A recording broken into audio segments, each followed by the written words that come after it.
Mas antes de mais nada, eu gostaria de agradecer ao SINDAG pelo convite de participar dessa reunião da aviação agrícola brasileira. E quando eu falo de aviação agrícola, envolvo todos os elementos, desde o que mais aparece, que é o piloto, ao técnico agrícola, que é o auxiliar do campo, e também os engenheiros agrônomos, que são os responsáveis técnicos por essa atividade. Então, para mim, a família Aviação Agrícola é uma família grande, extensa, e que todos com o mesmo grau de responsabilidade, tanto no planejamento, como na previsão da aplicação e como atrás do resultado que se deu melhor para o agricultor. A minha palestra está ligada com uma palestra que eu fiz o ano passado, no retrasado, em Botucatu, que é uma ferramenta que foi desenvolvida nos Estados Unidos, pelo Departamento de Agricultura dos Estados Unidos, que é uma forma de a gente ter uma previsão do que acontece na pulverização. Então eu vou colocar numa sequência, dizendo todos esses aspectos, e ficaria à disposição de vocês. Qualquer dúvida que tenha no final, a gente conversa a respeito. Então nós vamos no nosso trabalho.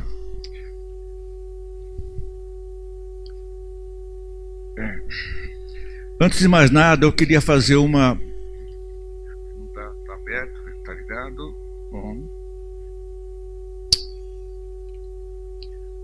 O tema é atualização, porque no ano passado o Departamento de Agricultura dos Estados Unidos fez uma nova edição.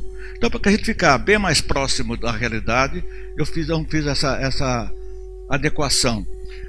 As planilhas americanas vem nas unidades americanas, vem pés, vem questão de galão em termos de volume, e eu já havia solicitado nos anos anteriores autorização para transformar isso nas unidades nacionais brasileiras, que facilitaria de forma geral o uso desse material, né?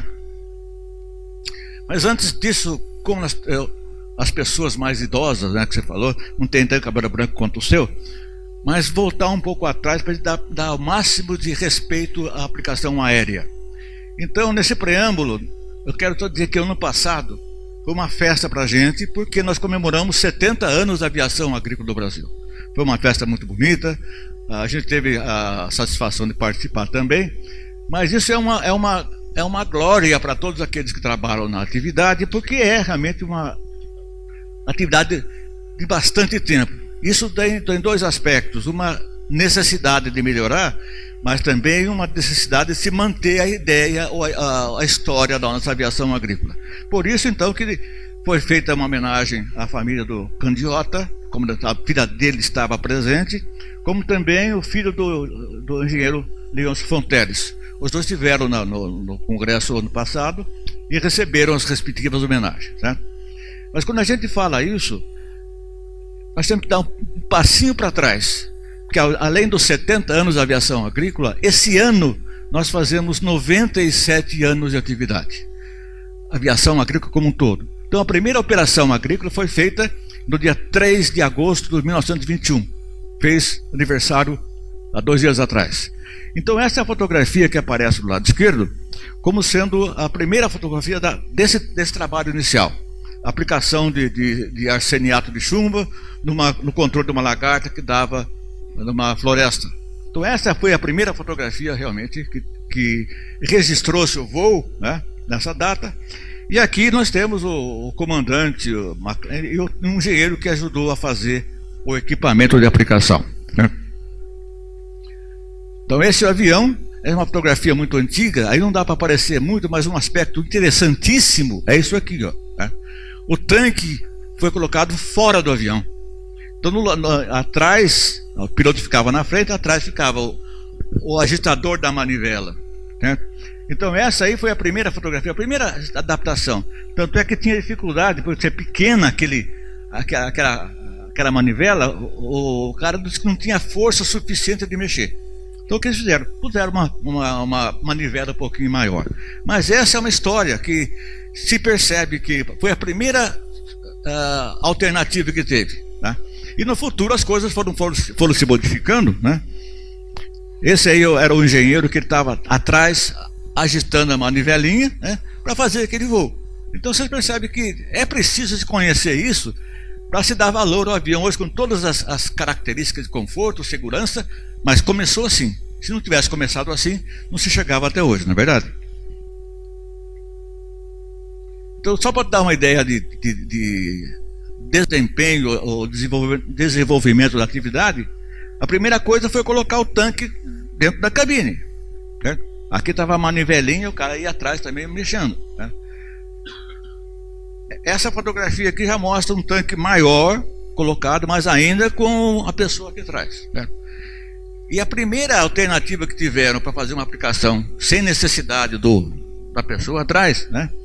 Eles fizeram então uma captação de ar, né, por cima. Né? Então tinha uma entrada de ar aqui e duas de lado, para evitar que aquela pessoa que estivesse fazendo uma nivelinha, que saía todo branco das aplicações.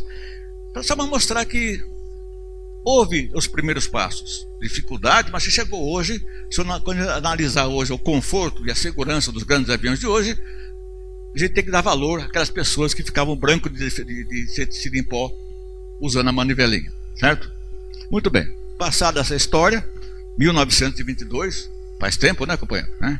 Então nós vamos então para o que a gente quer. Como introdução à nossa palestra realmente, certo?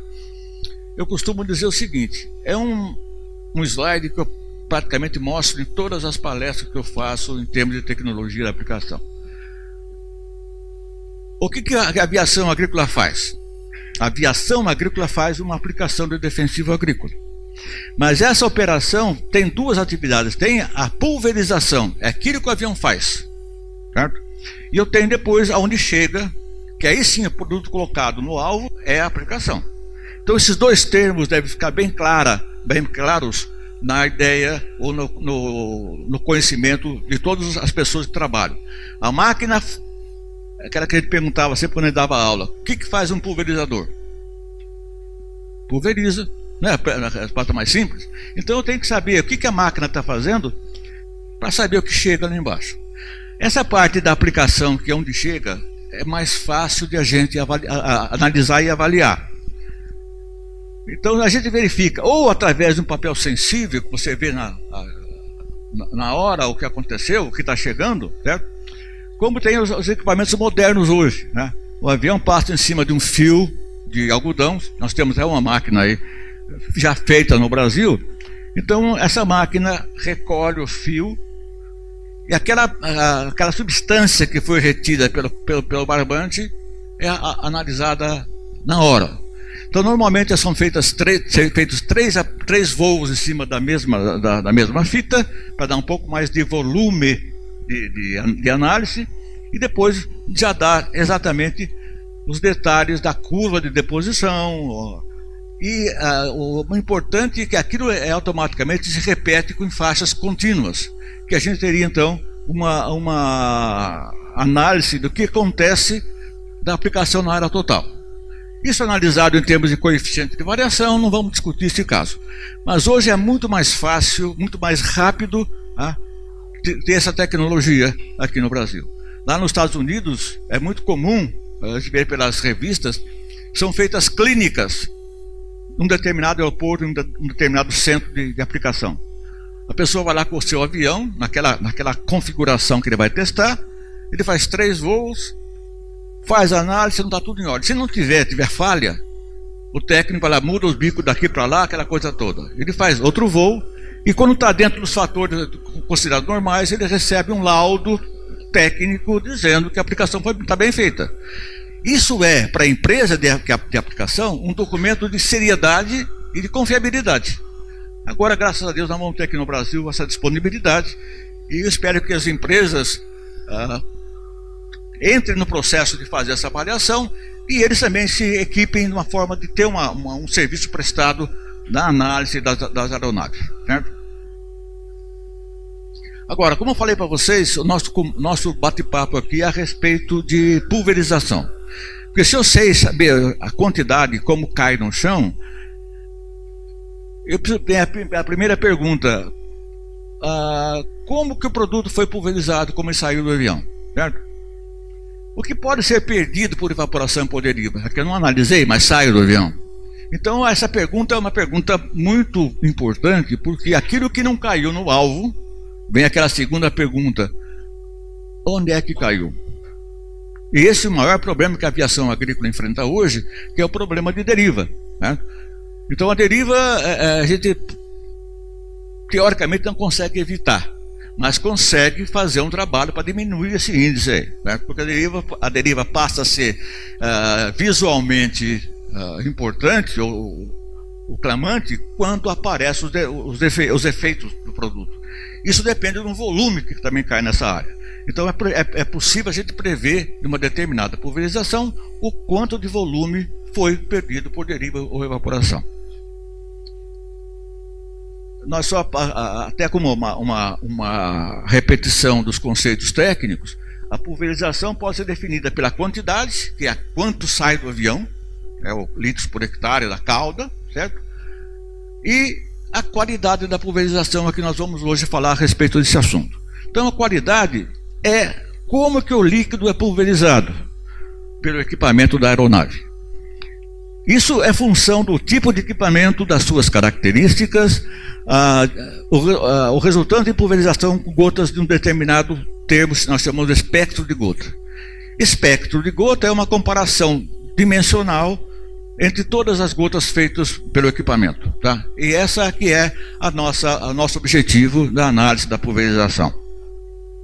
Então, hoje existe uma norma técnica internacional que especifica que as pulverizações, de modo geral, desde a parte agrícola aérea como a parte agrícola terrestre, que as pulverizações são classificadas em 7 classes, ou 7 categorias. Começa com ultra fina, muito fina, fina, média, grossa, muito grossa, extremamente grossa e ultra grossa. Quando a gente fala, por exemplo, que é definir uma pulverização para controle de mosquito na aplicação aérea de controle de vetores de doença, que é um assunto também discutido no Brasil, tem que ser pulverização de gota ultra fina. Não pode ser uma pulverização fina ou média, porque essa pulverização não vai matar o inseto voando. Então já dá orientação aos aplicadores como o equipamento deve ser montado, que tipo de bico eu vou colocar no avião para produzir uma gota daquele tamanho. Então nós já começamos a ter na pulverização 7 famílias de tamanho de gota. Antes não sabia quase nada, hoje já se tem essa classificação. Então, a gente tem muita gente que não teve nos congressos anteriores, eu vou fazer uma rápida revisão desses conceitos de pulverização, certo? O que é uma pulverização? É uma família de gotas. A gota é um corpo único de líquido, numa forma circular, tá certo?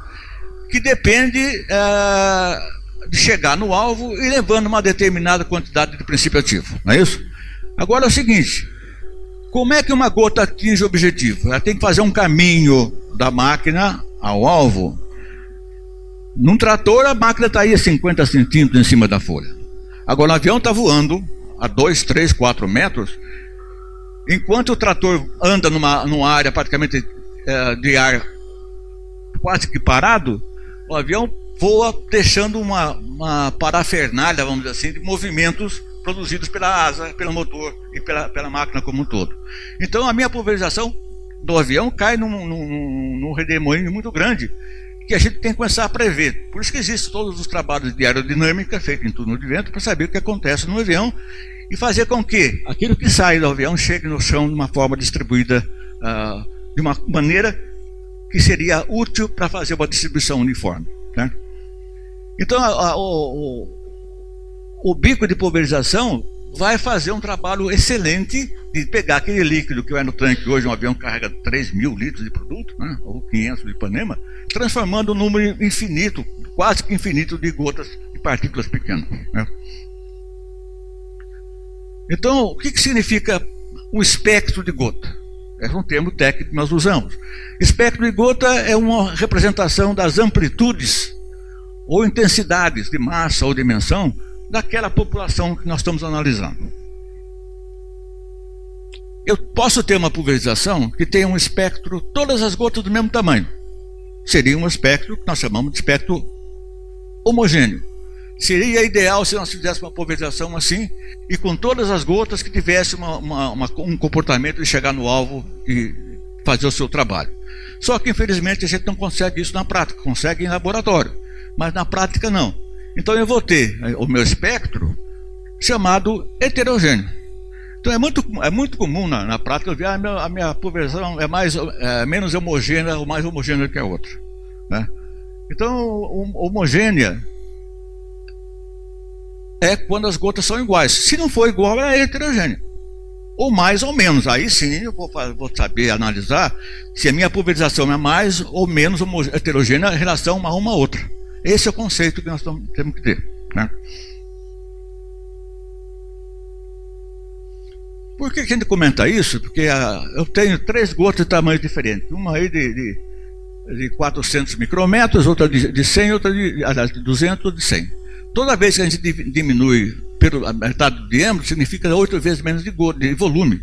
Então são gotas que são produzidas numa pulverização que tem primariamente uma distribuição volumétrica muito diferente, né? Uma gota carregando muito produto e outra carregando pouco. Além do comportamento físico da massa de ar que era lançado. Então a gente tem que saber de alguma forma como é que está aquela pulverização, como é aquela heterogeneidade da minha pulverização, para a gente poder fazer os nossos cálculos.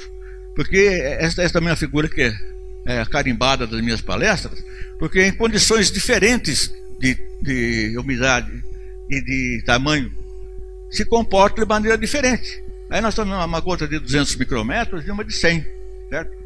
Enquanto nas condições ótimas de aplicação, 20 graus centígrados, 80% de umidade relativa do ar, elas caem 3, 4 metros, atingem o objetivo. Mas quando essas condições climáticas são diferentes, aqui está mostrando com 30 graus centígrados e 50% de umidade, as gotas grandes têm volume para evaporar, as pequenas desaparecem. A gente costuma dizer o seguinte: quando uma gota desaparece, o que desapareceu? Só a água, porque o princípio ativo que estava ali dentro permanece em suspensão.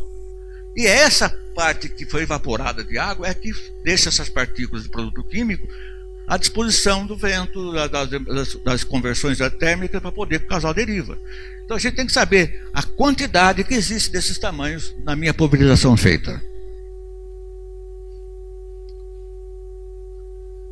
Como é que eu represento uma pulverização?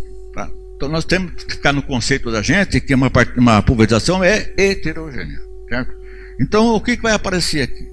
Essa é uma representação gráfica de uma pulverização heterogênea, da mais pequena de menor, que eu costumo dizer na prática, né? Da mais pequena de menor à maior que tem no sistema. Então a gente sabe que essas da direita são maiores, certo? Mas tem mais volume. Então a forma técnica de analisar uma pulverização é você dividir esse volume que está aí em 2 partes iguais. Metade do volume de um lado e metade do volume da outra, né? Então quando eu falo isso aí, estou representando uma pulverização heterogênea e a gente pergunta, mas como é que eu vou analisar uma heterogeneidade em relação a uma outra? Certo? Eu tenho que começar a dar nome agora depois. Uma é heterogênea até um ponto, outra é de outra maneira. Então nós vamos fazer a seguinte situação. Essa é o que acontece numa análise de pulverização. Lá tem equipamento hoje com raio laser que mede isso aí na hora. Antigamente eu tinha que pulverizar uma placa de Petri, as gotas ficavam sobrenadando, e agora o cara com um microscópio ia medindo gota por gota, tinha que ser pelo menos 200 gotas por medida. É um trabalho de Jó, né? Ter paciência. Hoje o laser faz, está mostrando aqui nessa pulverização quantos por cento tem o volume do volume total. Você analisa 1 litro, por exemplo, se 1 litro passa a ser 100%. Agora, o que é a pulverização? É quando a gente começa a pegar essas pulverizações e começam a remontar. Eu vou fazer um volume acumulativo. Então, essa pulverização aí, se eu analisar o aspecto acumulativo, vou começar a montar uma em cima da outra, tá certo? Aí vai começar a ter volume suficiente. Então, isso vai ser a análise cumulativa dessa pulverização. E quando a gente pega o máximo disso aí e traça uma curva, essa é a curva que nós representamos, essa é a curva que representa a minha pulverização, certo? Então, a curva é representativa da porcentagem do volume acumulado. O volume acumulado, o máximo seria 100%. Né? Então, essa curva, nós vamos pegar ela para deixar um pouquinho menor para trabalhar. Essa é a curva. Agora, eu preciso ter uma informação de que como eu vou classificar essa curva, para ser diferente da outra. Como é que eu vou medir isso? Tá? Se mede a pulverização através de 3 pontos dessa curva. Um ponto de 10%, certo? Um ponto de 50% e um ponto de 90%. Três aspectos que se analisa. Quando eu fizer isso para saber dar um número a esses pontos, eu vou verificar que 10%, o tamanho de gota foi de 150 micrômetros, com 50% foi de 370 e 90% dá 634. Então, essa pulverização é definida por esses 3 valores. Né? O diâmetro mediano volumétrico de 10%, de 50%. Então, é uma metodologia para poder comparar uma com a outra, através desses 3 números aí. Então, essa pulverização, essa aí, é classificada da seguinte maneira. Né? Eu tenho chamado de diâmetro de volume de 10%, o diâmetro de volume de 50% e o diâmetro de volume de 90%. Essa pulverização, tem essa nomenclatura. 150, 370, e esses 3 valores aí me dá uma relação numérica, tá? Então esses índices aqui determinam uma pulverização, certo? Diâmetro volumétrico de 10%, diâmetro volumétrico de 50%, que é o tema que nós usamos tecnicamente do diâmetro mediano volumétrico, e de 10% da pulverização, certo? Só para mostrar para vocês, nesse desenho são 3 pulverizações diferentes com o mesmo diâmetro mediano volumétrico, certo?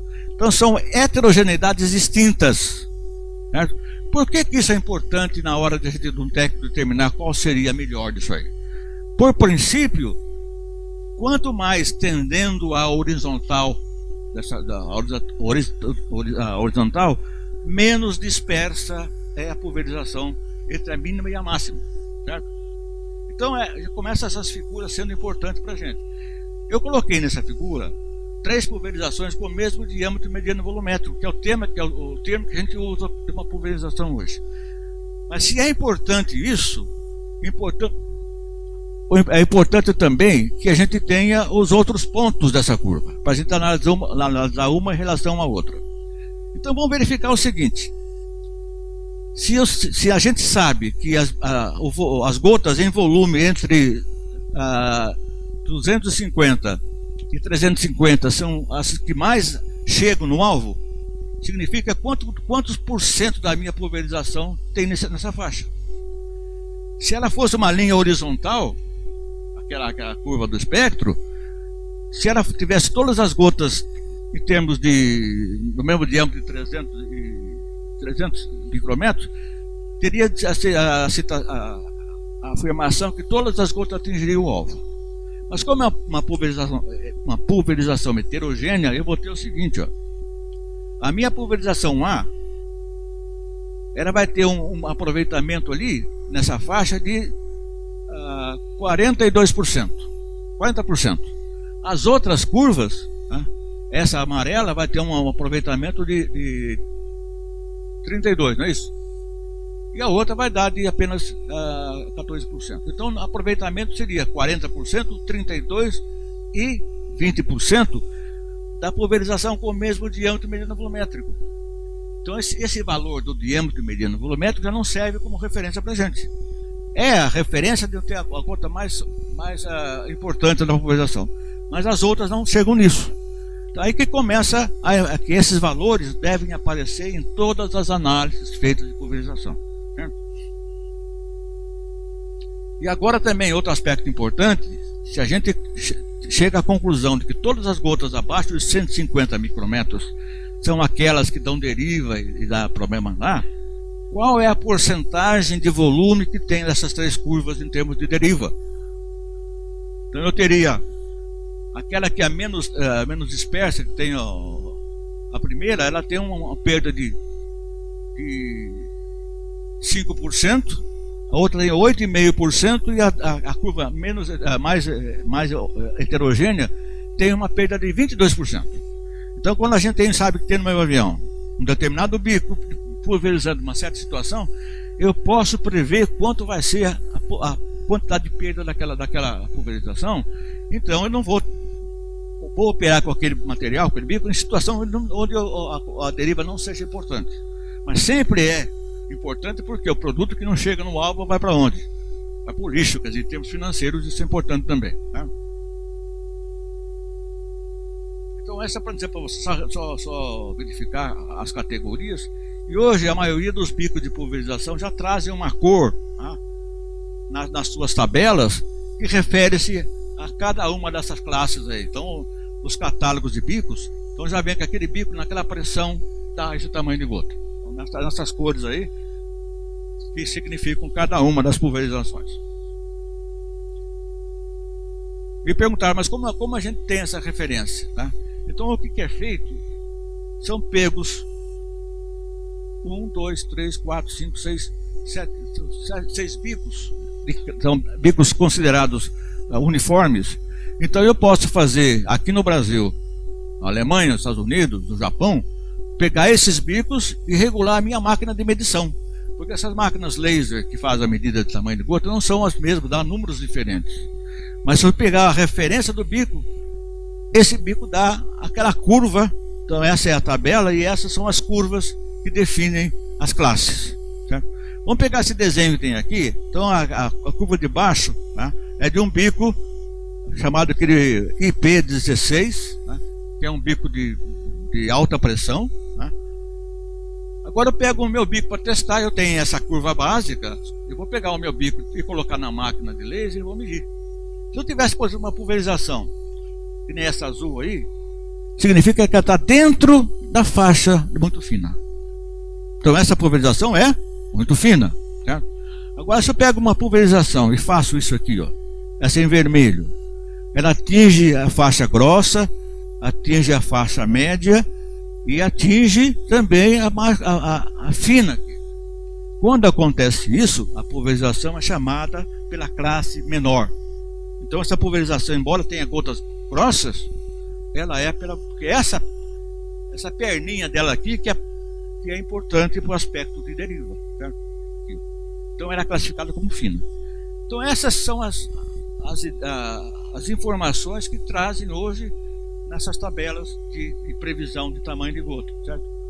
Então eu tenho isso para sair nas tabelas, que seriam as situações de diâmetro de 10%, de 50%, de 90%, a amplitude relativa, que é uma relação matemática desses três, já vai dar o volume que tem abaixo, o volume do líquido abaixo de 100 micrômetros, aqui tem 25% abaixo, quer dizer, um volume razoável de produto para ser evaporado, e abaixo de 200.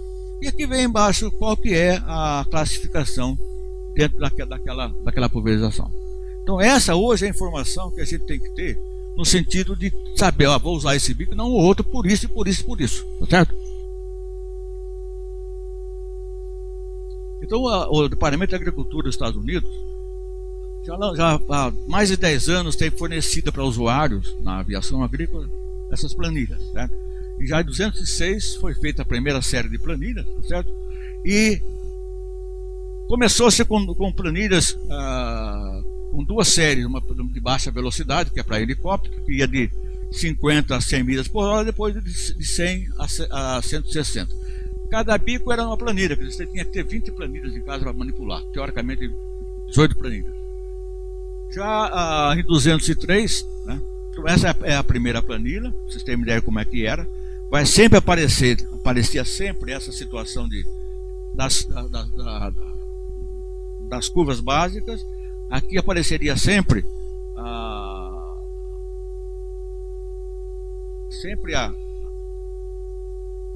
tabela com os dados. Essa é a radiografia do laudo médico do teste da planilha. Lá em Botucatu, há 2 anos para trás, o SDA transformou em 2 planilhas só, reuniu tudo, né? E nós também fizemos a versão para essa situação, né? Então essa é a planilha ainda saía nessa planilha de 2 anos atrás as curvas de tamanho de gota, certo? Então essa era a planilha original americana, que na nossa versão passou a ser assim, né? Tudo escrito em português, tá? Quando a gente clicava no campo em azul, né, apareciam todos os bicos disponíveis.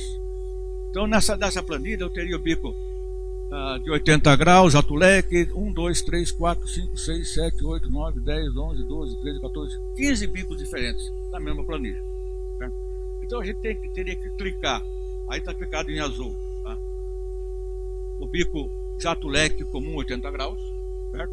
Então é o jato leque. Aí eu vinha colocar outros detalhes em cima disso aí. Seria nesse outro campo. É o bico do tamanho 8, seria o 110, das 80, 08, que nós conhecemos esse bico de jato leque. Que ângulo do bico em relação ao fluxo de ar? Para trás, que seria 0 graus, para baixo 90 graus, quer dizer, essa posição do bico em relação ao avião, ao fluxo de ar do avião, ou ao vento relativo, é importante para a pulverização. Uma pressão de 30 libras por polegada quadrada, e o avião voando a 110 milhas. Então essa operação é uma operação só, vai encontrar esses detalhes. O que pulverização eu vou obter com essa situação? Eu vou obter, bom, só para você ter ideia, tem a opção dos vários tipos de bicos, tá? Vários números de bicos, vai do 0,2 ao 30, angulação de 0, 15, 30, 45 graus, pressão que vai de 30 até 60 libras e velocidade de 50 a 120, tá? Então eu faço essa escolha em função da minha operação para saber que pulverização eu vou ter, tá? Isso é feito em túnel dinâmico, eu vou mostrar para vocês. Pois não? Não está funcionando direito? Vou falar mais perto, é comum de falar. Fiz um curso de radialista, tem que falar um pouco mais distante. Mas tudo bem, vou tentar falar agora, tá? Vou colocar no meu queixo aqui, tudo bem, vamos lá. Então depois que esses dados são inseridos na planilha, tá? Já aparecem todos aqueles detalhes. Eu sei que nessa pulverização eu vou ter abaixo de 100 micrômetros só 1,45%. Pouca deriva, né, em relação a um outro. Eu tenho sempre que fazer uma análise comparativa com o outro, tá certo? Então isso serviria ou não para uma empresa de aviação agrícola? Já vai com o avião sabendo o que vai acontecer com ele. Então essa é uma situação importante, né? Nessa do ano passado ainda tinha essas curvas. E agora, recentemente, do ano passado, acho que foi em agosto, eles fizeram uma nova série de planilhas, tá? Então, como são 4 planilhas, eu estabeleci como numericamente, a primeira delas é uma planilha geral, que dá todo o resultado de todos os bicos disponíveis, certo? Com a seguinte entrada, nessa parte inicial, as entradas são as seguintes. Eu posso definir, primeiramente, né, qual é a faixa de velocidade. É a alta ou baixa? Baixa vai de 50 a 120 milhas por hora e a alta vai de 120 a 180.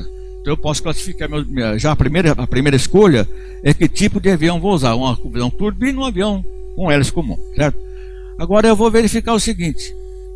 Que tipo de pulverização eu quero na minha pulverização? É a média, fina, uma grossa, muito grossa?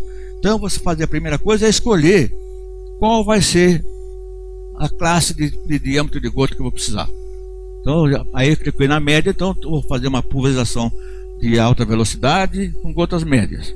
Então aí o que vai acontecer? Eu vou entrar com os valores operacionais, que seria 140 milhas por hora, uma faixa de aplicação de 15 litros por hectare, uma taxa de aplicação de 15 e uma faixa efetiva de 30 metros. E vai ter no meu avião 40 bicos. Então eu entro com todos esses fatores que definem a operação daquele avião, certo? Aí nessa situação eu vou ter, né, a primeira informação que aparece na planilha é qual vai ser a vazão da barra e qual vai ser a vazão do bico, certo? Então essa primeira coisa que aparece são as informações a respeito de cuidado, e essas indicações, vem uma informação bem em vermelho aí, que essa configuração no bico não significa uma aplicação uniforme. Quer dizer, aquilo que nós discutimos anteriormente, fazer uma faixa uniforme. Isso depende da colocação dos bicos na barra. Então eles recomendam que sempre o operador tem que fazer uma análise de verificação da uniformidade da faixa apresentada. Isso não dá, essa planilha não dá não garante uma uniformidade, porque a uniformidade depende da colocação dos bicos na barra do avião, certo? Mas está falando em termos de tamanho de gota. Então aparece depois aí quais são os bicos disponíveis para essa operação. Para ter aquela gota que foi verificado, se eu posso pegar todos os bicos da série do CP 11TT, tem o jato leque comum aqui, certo? Tem o 09, todos os bicos disponíveis, aparece aqui qual o tamanho do orifício, aqui seria o 2010, o ângulo de inclinação em relação à massa de ar, a pressão de trabalho que o bico tem que ter, e aqui os dados referentes ao espectro de gotas, né? Dá 4% abaixo de 100 micrômetros, né? Então eu posso analisar, primariamente eu vou analisar qual que é a pulverização que tem a menor amplitude relativa, é a menos desuniforme possível, e depois verificar qual é a porcentagem menor possível de gotas abaixo de 100, que são as responsáveis por deriva. Então essa é uma ferramenta muito importante, né, para a gente ter na nossa empresa e você fornecer para o cliente essa informação a mais que hoje não tem, né, ou não teria, né. A planilha 2 também é geral, só que eu vou fazer o seguinte: tem a mesma opção de velocidade, tá certo? A novidade que aparece é o seguinte: eu tenho que fornecer uma pressão e o número máximo e mínimo de bicos, porque aí vai jogar dentro dessa situação. As alternativas são as mesmas, alta e baixa, os valores também da categoria do espectro de gota e também as operações, dados da operação. Ele vai me dar aqui, como primeiro resultado, a vazão do meu equipamento com uma barra total, né? Vai aparecer também essas informações técnicas e depois vai aparecer no tipo de bico, né, todos os bicos disponíveis para isso, né? A classe é média, como foi definido no começo, né? Tem todos os bicos aqui disponíveis, o orifício que dá o tipo de bico, o ângulo em relação à massa de ar, quantos bicos devem ser colocados na barra e a vazão de cada unidade. Então é mais uma ferramenta que eu tenho para saber o que vai acontecer com isso. Mais duas planilhas eles resolveram fazer para baixa velocidade, é uma diferente da outra, que dá as mesmas informações aqui, certo? Baixa velocidade é de 50 a 120 milhas por hora. Então aparecem as mesmas situações de tipo de bico que vai ser usado, aparecem as condições de definição operacional, né, velocidade, e aí eu vou ter as informações do espectro de gotas, né, e aqui embaixo eu tenho uma outra informação. A gente entra com o valor de qual é a taxa de aplicação e qual a largura da faixa. Tendo isso, ele fornece para a gente a vazão de cada bico, a vazão total da barra e o número de bicos necessários que vai ficar dentro daquela faixa determinada anteriormente, né? E tem uma planilha semelhante a essa, né, que é para faixa de alta velocidade, né? Então aqui eu vou ter alta velocidade na parte de cima e que é a largura de velocidade é da maior. Aparecem também os mesmos tipos de bicos disponíveis, a gente escolhe um deles, né? Vem as questões operacionais de tamanho, ângulo do corpo do bico, pressão de trabalho e velocidade de voo, né? Aí com uma alta velocidade já está com 130 milhas, que hoje os aviões com turbina operam nessa faixa aí. Bem, novamente, todas essas informações são que o engenheiro agrônomo tem que saber, o agrônomo que responde para uma aviação agrícola tem que saber isso, né? Saber o que significa para poder servir de garantia na operação ao agricultor, né? Então nós vemos informações a respeito entra com a taxa de aplicação e a largura da faixa e vem os resultados posteriores, certo? Agora é muito interessante a gente saber como é que isso é feito, né? Como é que esse resultado chega na nossa mão, tá? As simulações, tá, dos bicos terrestres é muito comum. Eu trabalhei na Spring System quase 18 anos, eu conheci essa máquina bem. Então o bico de aplicação terrestre ele fica estático. de 0 a 10 km, 15 km por hora, ou até 20, as máquinas mais modernas, 20, 25 km por hora, praticamente o vento não tem influência nenhuma na pulverização. Tá? Então o bico fica estático, pulverizando, a máquina fica parada, né? O bico passa para frente e para trás, na hora já saem todas as informações necessárias. É facinho, né? Fácil essa informação. Mas na aviação agrícola, um item muito importante, tá certo? É a velocidade de voo do avião. O avião está voando, certo? Nesse sentido, qual que é o sentido da corrente de ar? É para trás, certo? Então tem que simular isso aí, não só o sentido do voo, mas principalmente a inclinação do fluxo de ar que passa pelo bico. Tá? Então essa intensidade de vento que atua na pulverização vai depender do que? Da velocidade de voo do avião, da velocidade de saída do líquido, se o líquido é jogado na direção do vento, a velocidade relativa é menor. Então todos esses detalhes têm que ser analisados. Tá? Esse equipamento, já tem mostrado em algumas palestras, foi o primeiro túnel de vento que foi desenvolvido. Era numa carretinha, com um motorzinho pequeno, era no máximo 120 milhas que tinha ser gerado. Né? Porque só tinha avião não tinha turbo-hélice na época. Aí eles foram melhorando a situação, tá? De poder gerar uma corrente de vento de 180 milhas por hora. É muito vento, tá certo? Então já olha o tamanho da turbina, certo? Aqui. O motor, faz um motor de trem, né? É tão forte, para gerar toda essa velocidade. E aqui um túnel onde eram analisadas as condições aqui dentro, certo? Aqui é a saída aqui é a entrada de ar para lá, e aqui uma cabine, tem o raio laser para medir isso aí, tá? Então vamos lá. Esse é o sistema mais moderno que estão usando, e aqui está aparecendo a localização de saída com a medida da velocidade, tem lá o medidor do velocímetro e pressão, que são aspectos importantes para você definir o comportamento do bico, tá certo? Então o que acontece aqui é que essa plataforma que está montando aqui, onde tem um bico aqui, essa plataforma sobe e desce, né? Passando inteiramente num raio laser que sai dessa máquina e é recebido aqui, ó, certo? Então, visto de frente, eu tenho aqui esses tubos que fazem para a uniformização do fluxo de ar. Esse bico então vai subir e vai descer, né? Para poder pegar todo o fluxo. Aqui está mostrando um determinado bico na posição de 0 graus, que está pulverizando na direção do fluxo de ar. Ele sobe e desce passando pelo sistema laser. Então está aparecendo aqui o emissor de laser é aqui, né? E aqui o receptor. Esse bico sobe e desce.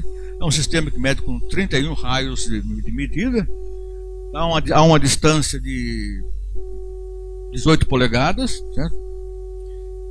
E o líquido que se usa para isso é uma mistura de um determinado surfactante, uma certa porcentagem, para dar uma proximidade de uma mistura de produto químico. Porque a água sozinha é diferente.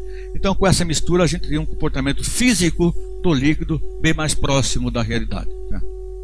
Agora, vocês imaginem hoje que eles fazem hoje uma mistura elefantíaca de produto. Vai ter diferença, mas de qualquer maneira é importante que isso seja feito. Quem tiver interesse, tem um filmezinho muito bacana que aparece todas as fotografias aí, tá? Tá nesse site do YouTube aqui, tá certo? E mostra inclusive as pessoas mostrando essa situação, tanto para a aplicação terrestre como aérea. Esses são os técnicos responsáveis lá da USDA pelo trabalho. E eles dizem o seguinte: não adianta você toda essa parafernália para fazer um estudo, se você na prática tem essas situações aqui, tá? De bico vazando aqui, quer dizer, isso aqui tudo vai mascarar todo aquele trabalho técnico feito anteriormente. Então o cuidado que se deve ter com o equipamento, isso faz parte do piloto, faz parte do técnico agrícola, da empresa, e que não se tenha nada de vazamento, coisas diferentes daquilo que vai sair do bico. Isso é a grande importância disso aí, tá? Então essa é a ideia que eu queria passar para vocês. E essas planilhas vão estar disponíveis no site da SINDAG a partir da semana que vem. Eu só tenho que corrigir termo que eu fiz errado, mas vai ficar à disposição. Inclusive, estou fazendo uma pequeno manualzinho de instrução para usar as planilhas. Então vai ficar à disposição das empresas. Espero que usem, e use isso como um documento junto com a fatura do pagamento, tá certo? Porque você está garantindo que faça isso. Agora, o que é preciso para chegar nesse ponto? É preciso se confiar. Primeiro é confiar nesses trabalhos e confiar no bico que está usando. É outro passo importante que a gente não pode discutir aqui.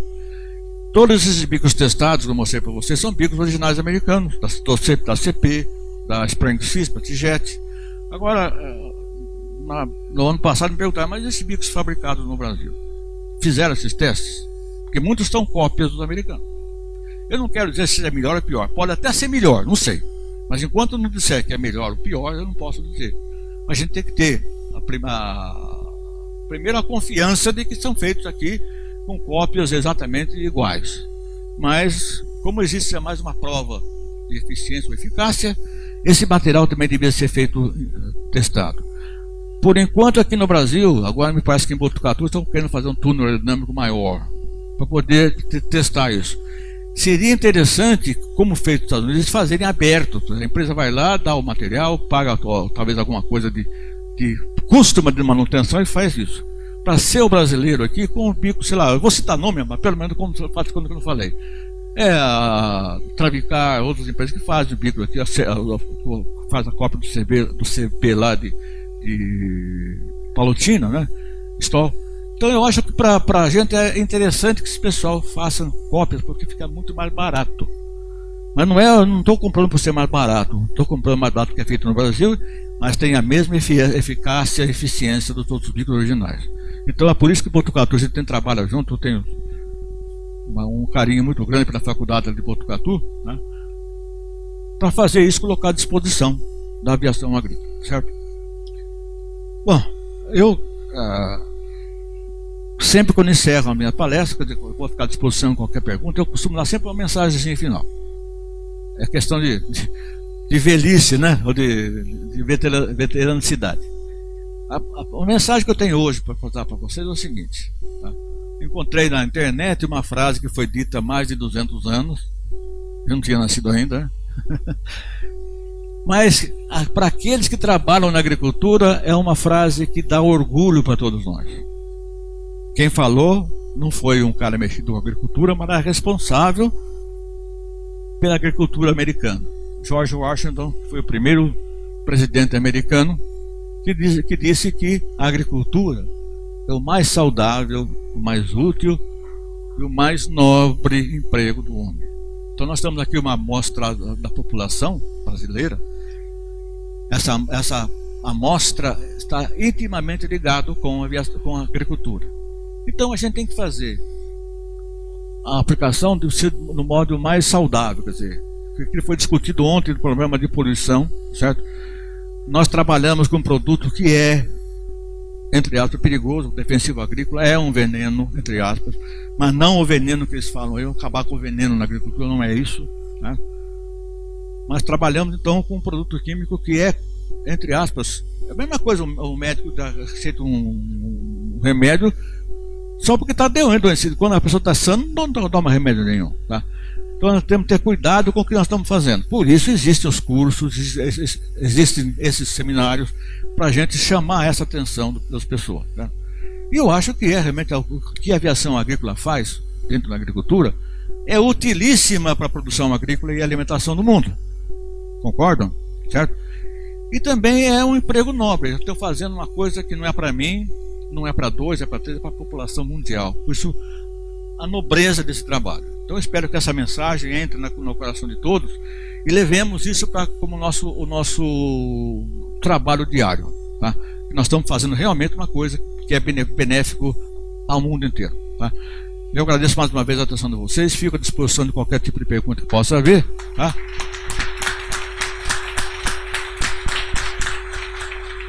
E a gente fica o tempo todo por aí à disposição. Os meus amigos velhos e velhos amigos, vamos dizer isso. Eu agradeço aí a oportunidade de estar mais uma vez junto, que eu acho que eu venho aqui enquanto alunos do curso do Cavag de 30, 40 anos atrás, né? A gente nem lembra mais das pessoas, mas estão aí. E essa amizade é importantíssima para a vida da gente, seja a vida pessoal como a vida profissional, tá? Graças a Deus a gente tem tido a oportunidade de conviver com essas pessoas, e esse tipo de evento nos leva a essa alegria e essa satisfação. Muito obrigado.